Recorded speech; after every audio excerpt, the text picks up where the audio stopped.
চলো বন্ধুরা, আজকে আমরা শিখব কিভাবে এত সুন্দর করে নিজের হাত দিয়ে ঘরে বসে জুতা বানানো যায়। এটি ঘরের মধ্যে পড়তে খুবই আরামদায়ক হবে। কথা না বাড়িয়ে কাজ শুরু করি। খুবই আরামদায়ক হবে। কথা না বাড়িয়ে কাজ শুরু করি।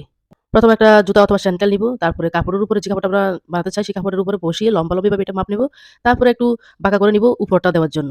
জুতার কাপড়টা একটু মোটা হলে খুবই ভালো হয়। তারপর আমরা এগুলা কেচি দিয়ে কেটে নেব।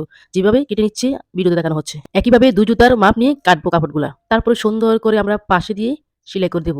পাশে সেলাই করার পর তারপর আমরা মাঝখানে ঘুরিয়ে পুরোটাই সেলাই করে দেব। যাতে একটু পড়তে আরাম হয়, একটু শক্ত হয়।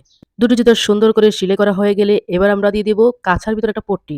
মানে সুন্দর দেখার জন্য আর কাছাটা যেন না বোঝা যায় এজন্য সুন্দর করে কাছাটা একটা পট্টি বেঁধে দিব। যেভাবে ভালো করে লক্ষ্য করুন ভিডিওটা বুঝতে পারবেন। সুন্দর করে ২ টা জুতাতেই পট্টিটা লাগিয়ে নিব।